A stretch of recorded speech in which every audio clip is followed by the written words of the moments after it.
오늘 장의 중심이 될 이슈엔 전략을 통해 정리해보겠습니다. 세 분과 함께 할게요. LNS홀딩스 김선영 대표, 타케온뉴스 조호진 대표와 한국경제TV 정호진 기자 수고해 주시겠습니다. 세 분 어서 오세요. 자, 첫 번째 소식입니다. 제22대 국회의원 선거가 다가오면서 정치 테마주들이 요동치고 있죠. 이 명확한 근거 없이 상한가와 급락이 반복되자 금융당국이 나섰습니다. 조호진 대표님, 오늘부터 금감원이 총선 테마주 특별 단속에 들어간다고요? 예, 총선일이 4월 10일이거든요. 그 4월 10일까지 이제 아까 말씀드린 그 금감원에서 총선 테마주에 대해서 특별 단속을 하는데, 총선 테마주라 하면 많은 분들이 아시겠지만 어떤 회사의 그 대표가 어떤 유력한 정치인의 어떤 그 대학 동문이라든지 심지어 최고 경영자 과정 같이 했다든지 그 종친회까지 이제 언급을 하면서 엮어가지고 이제 해당 주식을 사면은 그 해당 정치인이 이제 더 유력한 정치인이 됐을 때 관련된 영향이 있을 것이다라는 걸 이렇게 묶어서 이제 주가가 올라갑니다. 근데 근거가 없기 때문에 그 조금이라도 해당 정치인에 대해서 뭔가 이렇게 안 좋은 영향을 끼친다 그러면 당연히 또 주가가 또 반락을 합니다. 이런 일 반복을 하다 보니까 그 주가가 이제 그 작년 10월 3일부터 올해 1월 23일까지 그 해당 테마주의 주가 급등락이 최대 10%까지 왔다 갔다 했습니다. 이런 것들에서 금감원에서 이제 우리가 거기에서 제보도 받고 나름 이렇게 열심히 그 조사를 해서 그 처벌을 하겠다라고 발표를 했습니다. 근데 여기서 중요한 건 무엇이냐면 처벌한다는 것은 선행 매매를 갖다가 기준으로 처벌을 하겠다는 것을 중요하게 보시면 됩니다. 무슨 말이냐면 당연히 우리가 야 이런 테마주 올라갈 거야 라고 해서 그 번졌을 때 해당 주식이 올라갔다 이런 건 사실은 중요한 내용이 아니고요. 그거를 누군가가 이제 조작한다는 것입니다. 그러니까 무슨 말이냐면 먼저 사놓고 나서 해당 정치 테마주를 갖다가 퍼뜨려서 주가가 올라가면 그때 그 미리 사놓은 선행 매매를 한 그 주체가 이제 그 차익 실현을 하는 이런 방식이기 때문에 금감원에서 당연히 선행 매매를 또 중요하게 보겠다. 선행 매매가 사실 모든 금감원 처벌의 기준이 된다는 것도 같이 보시면 좋을 것 같습니다. 그러니까 제가 여기서 저희가 방송할 때 저희가 어떤 종목을 갖다 말씀드릴 때 저 같은 경우는 매수 매도를 거의 말하지 않는데 어쨌건 방송을 했다는 것은 매수 매도 영향을 끼치는 건데 제가 만약에 그 해당 종목을 먼저 매수를 했다. 그럼 저희 역시 선행 매매로 처벌받는 것이기 때문에 선행 매매를 가장 중요하게 보시면 좋을 것 같고 그래서 4월 10일 총선 전까지 금감원에 특별 단속하겠다고 그러는데 여기에 대해서 이제 금감원이 특별한 어떤 조짐이 데이터를 갖다 분석해 조짐이 있을 때 해당 종목을 유의하게 보겠다 얘기했고 그럼 많은 분들이 아시지만 이런 특별 테마주 같은 것이 아니어도 소수 계좌에서 특정 종목이 오르락 내려갈 때 금감원이 수시로 거래소에서 그걸 발표를 하고 있습니다. 역시 도보러보시면 좋을 것 같고 그러면 이렇게 주가가 급등하거나 급락할 때 이걸 누군가가 이제 그 좌지우지하는 건데 당연히 시총이 몇 조가 되면 이걸 좌지우지하기 힘듭니다. 근데 시총이 1,000원 미만인 경우는 그렇게 이제 영향을 받는 기업이 많기 때문에 굳이 정치 테마주 아니어도 가급적 시총이 1,000원 미만인 기업은 피하시는 게 좋겠다라고 말씀드리겠습니다. 네, 사실 이제 우리 개인들도 정치 테마주들 말도 안 된다는 거 다 알고 있죠. 근데 이제 자기들은 이제 치고 빠지게 할 수 있다 이렇게 믿는 건데 현실에서는 그렇지 않고 거꾸로 가는 경우가 너무 많아서 문제고요. 나쁜 놈들 굉장히 많습니다. 코리아 디스카운트 뭐 다른 데 없죠. 다른 여러 가지 요인도 있지만 이렇게 이제 불공정거래하는 나쁜 놈들 잡는 거, 처벌 강화하는 거 이것도 굉장히 필요할 것 같습니다. 정치 테마주 특히 많은 쪽 이거 우리 보면 코스닥 시장입니다. 코스닥 지수 연초 이후에 하락을 거듭하더니 결국 1월 달에만 800선 마지막에 이렇게 내주면서 거래를 마쳤습니다. 상황이 녹록지 않은데 우리 증권부의 정호진 기자하고 이야기 나눠보겠습니다. 정 기자가 과거 지수 통계를 다 살펴봤다고요? 예, 그렇습니다. 제가 이 과거의 데이터를 살펴보니까요. 1월 달에 코스닥 지수가 5% 넘게 빠졌다면 이 다음 달에는 반등하는 추세를 보였습니다. 네, 말씀처럼 이 어제 코스닥 지수는 799.24로 결국 800선을 내주면서 이 갑진년 첫 달을 거래를 마쳤습니다. 한 달 만에 8% 가까이 빠진 건데요. 네, 제가 그래서 2000년 이후를 기준으로 보면은 올해가 이 1월 기준으로 코스닥 지수가 역대 네 번째로 가장 많이 빠진 달이었습니다. 네, 과거 등락률 직접 살펴보시면요. 네, 닷컴 버블이 있었던 지난 2000년도에는 살벌했습니다. 25% 넘게 하락했고요. 또 2022년에 러시아 우크라이나 전쟁이 있었죠. 15% 빠졌고 또 2008년, 2024년에서 지금 이렇게 낙폭 보여주고 있는데 보시면 2월 달에는 반등하는 추세 보였습니다. 네, 다만 이 반등 추세가 이렇게 보이긴 했는데 물론 이 귀납적인 접근인 만큼 투자에는 참고만 하셨으면 좋겠습니다. 지금 이 기록만으로 희망을 얘기하기엔 조금 부족할 것 같은데 최근 코스피와 코스닥의 디커플링도 관측이 되고 있고요. 아무래도 정부의 저 PBR 부양책 때문인 것 같은데 맞습니까? 네, 그렇습니다. 네, 제가 참고만 하셔라 이렇게 말씀드린 것도 지금 코스닥 상황이 낙관적이지만은 않기 때문입니다. 네, 최근 시장은 뭐 저PBR 이 네 글자로 이렇게 요약할 수 있다 이렇게 해도 과언이 아닐 텐데 그만큼 투심이 몰리면서 자금이 대형주 또 저PBR 주들로 모이고 있습니다. 근데 이 과정에서 코스닥이 소외되면서 뭐 800선도 무너지고 이렇게 되고 있는 건데 때문에 일각에서는 뭐 PBR이 뭐 피바람의 약자가 아니냐 뭐 이런 우스갯소리도 나오고 있습니다. 네, 제가 실제로 이 지난주와 이번 주에 일평균 거래 대금을 한번 살펴봤습니다. 그랬더니요, 이 주주 환원처럼 이런 개선안이 실현 가능한 금융업종으로 좀 모이고 있습니다. 네, 보시면은 금융업종, 뭐 보험주, 뭐 증권업종 보시면은 거래 대금이 이 한 주 만에 뭐 2배, 3배 가까이 이렇게 늘어나는 것을 볼 수 있었습니다. 네, 또한 오늘 새벽에 FOMC 정례회에서 금리가 동결이 됐고요. 또 3월에 금리 인하 가능성을 낮추는 발언도 나오면서 이 부분도 코스닥엔 악재로 작용했다 이렇게 볼 수 있겠습니다. 네, 또한 제가 지난달 방송에서 이 국민연금이 이 위탁 운용사에 맡긴 대금들을 회수하는 과정에서 뭐 코스닥이나 코스피 중소형주 이쪽 매도 물량들이 나오고 있다 이렇게 말씀드렸는데 이 기관의 매도 물량들이 이렇게 꾸준히 나올 수 있다 이런 우려들도 제시되고 있습니다. 네, 그렇다고 이제 코스닥을 완전히 외면할 수만도 없을 텐데 우리 증권가에서는 어떤 시장 전략 어떻게 세우라고 조언합니까? 네, 아무래도 이 국내 증시에서는 최근 뭐 저PBR 테마들이 강세를 보이고 있는데 아무래도 글로벌 주도 테마를 놓치면 안 된다 이 같은 목소리도 나오고 있습니다. 네, 삼성증권은 오늘자 이 리포트를 통해서 이 무너진 투심이 기술주부터 회복될 수 있겠다 이렇게 전망을 했습니다. 네, 대표적으로요, 이 사전 판매 역대 최대를 기록한 갤럭시 S24 같은 경우에 온디바이스 AI 쪽이 있겠고요. 또 초반 흥행에 성공한 애플의 비전 프로 여기는 또 XR 기기 관련 수혜주들이 각광받을 수 있다 이런 분석입니다. 지금 화면으로 나오는 종목들이 총 12개인데 제가 조금 줄이긴 했는데요. 보시면 롯데정보통신을 제외하면 모두 코스닥 종목이었습니다. 또한 이외에도 또 글로벌 운용사인 AB자산운용은 또 지난해 헬스케어 업종이 펀더멘탈 대비해서 상승폭이 조금 낮았다면서 올해 헬스케어 업종을 주목해라 이렇게 얘기하기도 했습니다.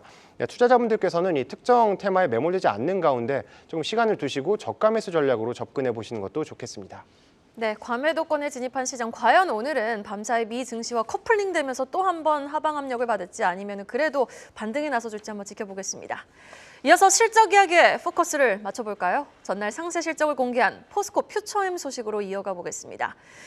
밤사이 테슬라 주가는 사실 또 한 번 2% 넘게 급락을 했죠. 국내 증시 포스코 퓨처엠의 주가도 연일 고전을 면치 못하고 있는 상황인데 영업이익이 전년 동기 대비 80%나 가까이 떨어지면서 반쪽짜리 성적을 거뒀습니다.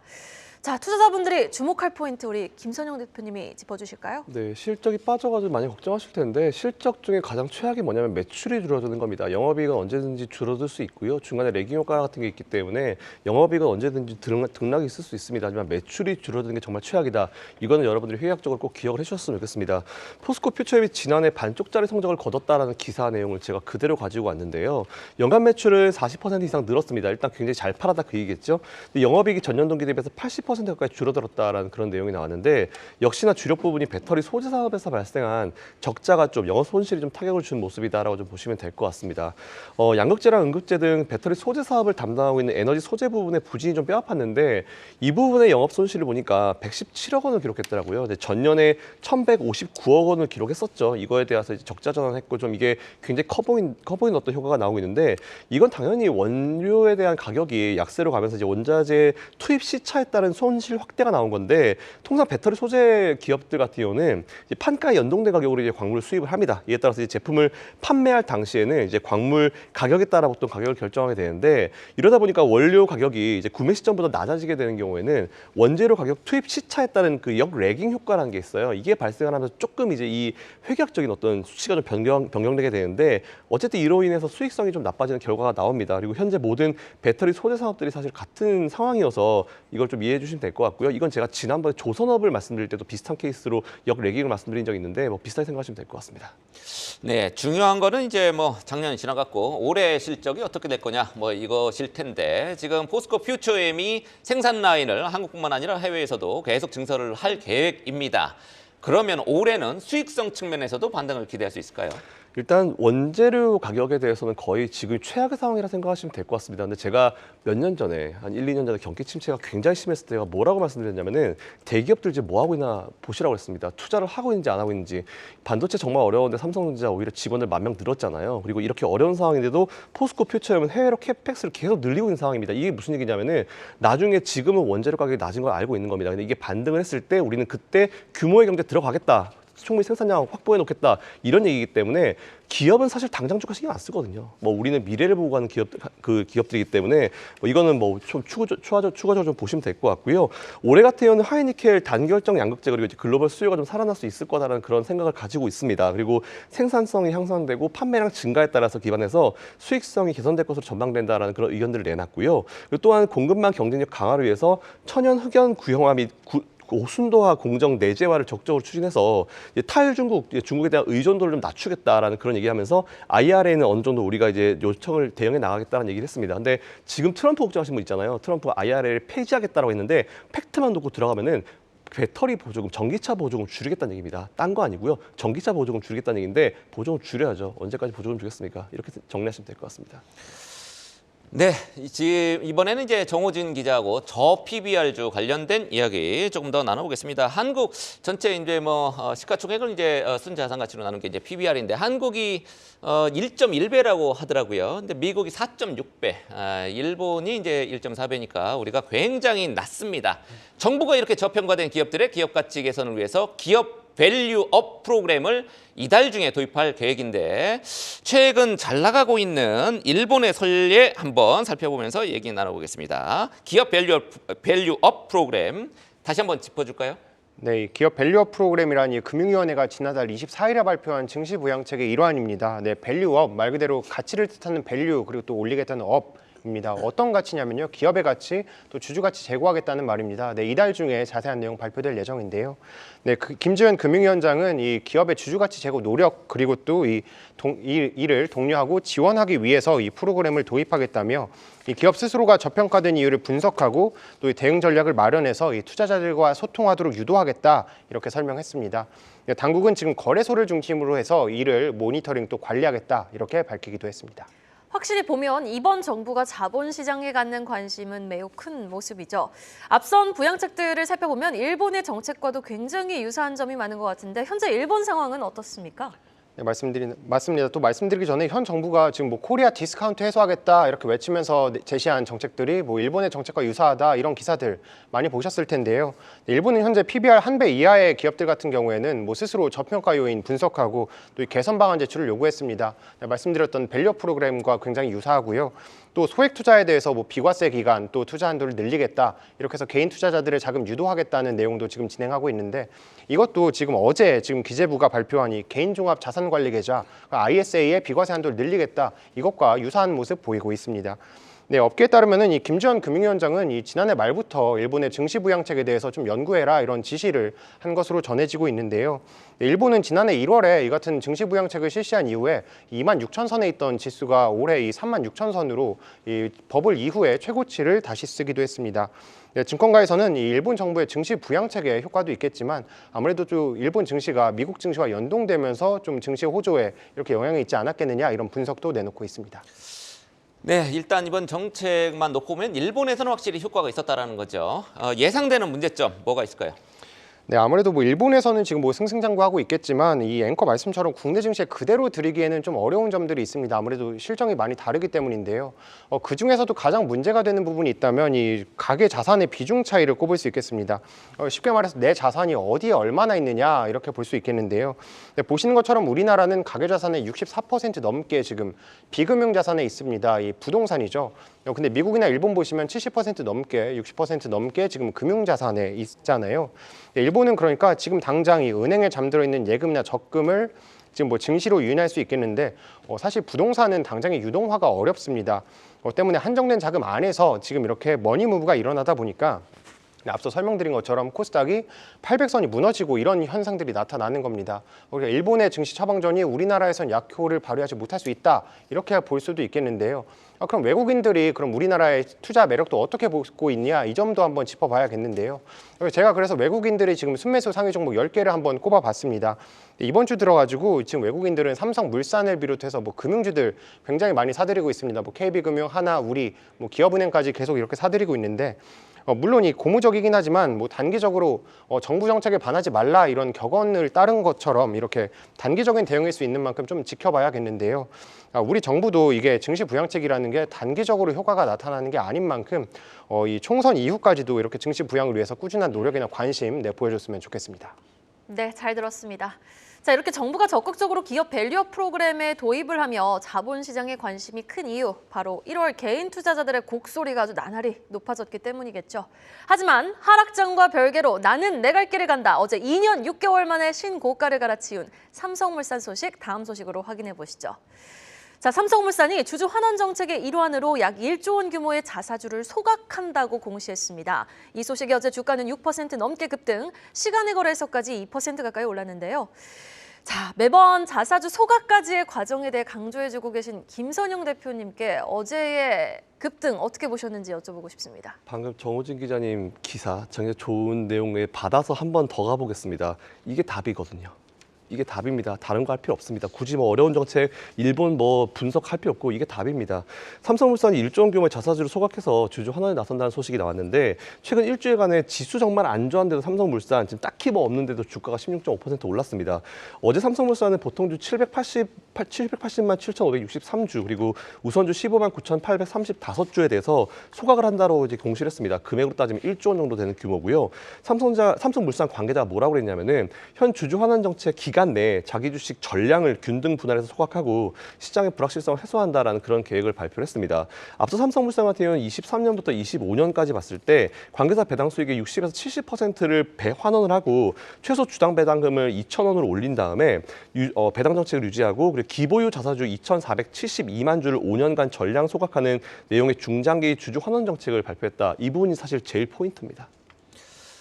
그렇군요. 최근에 자사주를 매입하고 나서 소각까지 단행하는 기업들이 늘고 있습니다만 우리 기업들 아직까지는 주주 환원 정책에는 조금 소극적인 모습 일부 있죠. 국내 증시 재평가를 위해서 짚어봐야 할 포인트가 있다면 어떤 게 있습니까? 누군가 저한테 같은 아시아에 있는데 왜 우리나라는 일본이랑 다르냐를 물어보면 저 딱 두 가지 얘기합니다. 첫 번째로는 기업의 측면에서 이건 근데 어쩔 수가 없는 부분인데 일본은 지금 역사적인 어떤 엔저를 등에 업고 실적 경쟁력이 강화가 되고 있습니다. 여기에 일본의 성장률 GDP가 1%대 전후로 경기가 확장될 것이라는 기대감이 들어가면서 원래 달리기 잘하는 애한테 날개 달아준 거거든요. 이거는 뭐 이런 부분 체크해 보시면 좋을 것 같고 그거보다 진짜 중요한 두 번째가 정책적인 측면인데 정치에 대한 정치가 아닙니다.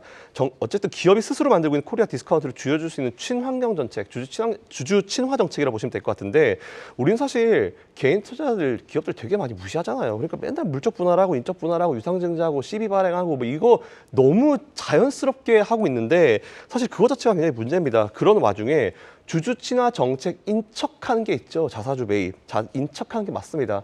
제가 횟수로 한경 한 6년 정도 나왔는데 중간중간 계속 이 말씀을 드려왔었어요. 그게 뭐였냐면은 자사주 매입하고 나서 소각 안 하면 아무 의미 없다라는 말씀을 드렸고 어떻게 세게 얘기했냐면은 이게 솔직히 기업들 자사주 매입한 시점 보면은 주가가 바닥에 있을 때입니다. 근데 이게 과연 선행 매매랑 뭐가 다릅니까? 매수했다가 나중에 주가 올라가면 매도해버리면 끝인데 소각을 해버려야지 완전히 주주들을 위한 친화 정책이라 보시면 될 것 같은데 이게 안 되기 때문에 항상 문제였고요.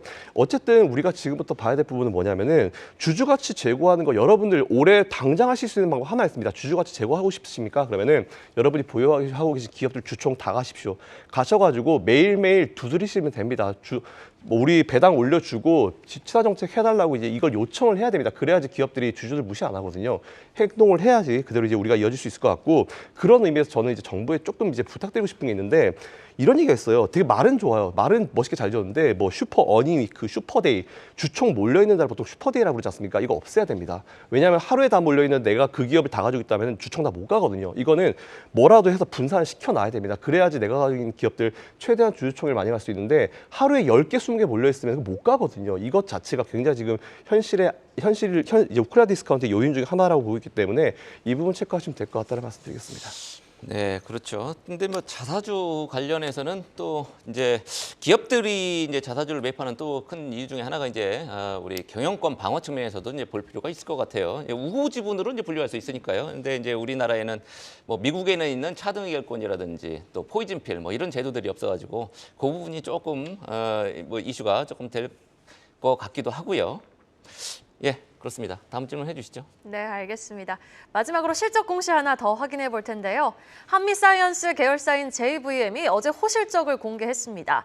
작년 사상 처음으로 연매출 1,500억 원을 돌파했고 영업이익도 사상 최대치를 기록했다고 하는데 우리 주주분들이 주목하실 포인트 어디에 있을까요, 조호진 대표님? 그 JVM이 이제 약국에 가시면 우리가 보통 약사들이 포장을 해주는데 그 포장을 갖다가 자동화하는 회사입니다. 그래서 뭐 동네에 있는 소형 약국에서는 뭐 매출이 뭐 크긴 않겠지만 대형 약국이라든지 그리고 이거를 유럽이나 중국, 미국에다가 이제 거기 에이전트를 통해서 판매한다든지 이런 것이 JVM의 이제 매출을 갖다 호조를 이끌었는데 작년에 미국과 유럽에서 해당 매출이 잘 발생했습니다. 그리고 자동화가 사실은 코로나 겪으면서 전 세계에 큰 어떤 흐름을 갖고 있는데 이렇게 약국의 조제기 자체를 갖다 자동화했다는 것도 JVM의 어떤 자랑거리가 할 수 있는데 JVM이 만들었던 ATDPS가 작년에 전 세계에 걸쳐서 큰 호조를 거뒀습니다. 특별히 거기서 더 나아가서 JVM이 자체로 로봇파를 사용한 자동 조제기가 유럽에서 성공률 안착하면서 4분기만 주표에서 본다면 거기서 매출이 또 전년 동기 대비 많이 이렇게 이끌었습니다. 이런 것들은 이제 전 세계적으로 이제 누구나 다 알다시피 누구나 다 자동화해야 될 것이 아니냐라고 맥락을 봤을 때 JVM이 올해도 매출이 이제 좋을 거라 예상이 되고 또 하나 중요한 것은 중국의 최대 어떤 제약 유통 채널 시노팜과 협업을 하면서 시노팜을 통해서 중국에도 침투율을 높일 것으로 전망이 됩니다. 이런 것들은 JVM에서 긍정적으로 볼 수가 있는데 한 가지 이제 JVM 자체는 아니지만 이제 추가로 말씀드릴 게 무엇이냐면 JVM이 이제 한미약품 그룹의 계열사입니다. 그래서 한미약품, 한미사이언스가 이제 2주 전에 OCI 홀딩스로 이제 경영권을 넘긴다 그런 게 한창 이제 주가가 올랐고 거기에 이제 장남과 차남이 우린 들은 바가 없다. 그래서 가처분 신청을 냈는데 가처분 신청을 갖다가 수원지법에서 관할해야 되는 것을 제가 이제 월요일 날 말씀을 드렸는데 담당 판사가 인사가 났어요. 인사가 나서 수원지법원장으로 영전을 하셨어요. 그러니까 어쨌건 판사가 바뀌었으니까 원점에서 다시 다 시작을 해야 되는데 이 때문에 사실은 이제 가처분 신청이 좀 늦어질 가능성이 있다. 다만 가처분 신청의 쟁점이 OCI 홀딩스가 제3자 배정으로 이제 해야 되는데 유상증자거든요. 유상증자만 봤을 때 납입일이 4월 10일이기 때문에 4월 30일이기 때문에 4월 30일 이전에는 날 것으로 봅니다. 그래서 다만 원래 담당 판사 김세현 판사가 수원지법원장이 됐기 때문에 같은 지법원에 있으니까 그래도 처음부터 다시 시작하는 것보다는 좀 기간이 단축되지 않을까 이런 전망이 있습니다. 그러면 OCI 홀딩스하고 한미사이언스 주주 입장에서 이제 이 경영권 분쟁이 터지면은 이제 한미사이언스 주가가 이제 많이 뛸 걸로 이렇게 기대를 했었는데 전망은 어떻게 지금 전개가 어떻게 될 걸로 보십니까? 그러니까 상법을 보면은 이제 유상증자가 할 수 있는 게 몇 가지가 제한돼 있습니다. 그러니까 부채 비율이 높아야 되는 제한 조건인데 한미사이언스는 제가 월요일도 말씀드렸지만 부채 비율이 48%면은 별로 이렇게 높지 않거든요. 근데 그런 관점에서 봤을 때는 이 경영권 분쟁으로 유상증자를 했다라고 사법부에서 판단하면 인용이 될 것이고 아니 48% 높은 거라고 판사가 판단을 하면 이제 이거는 유상증자에 문제가 없다라고 판단하겠죠. 그래서 48% 부채 비율을 뭐 어떤 기준으로 볼 것이냐가 쟁점이 될 거로 봅니다. 네,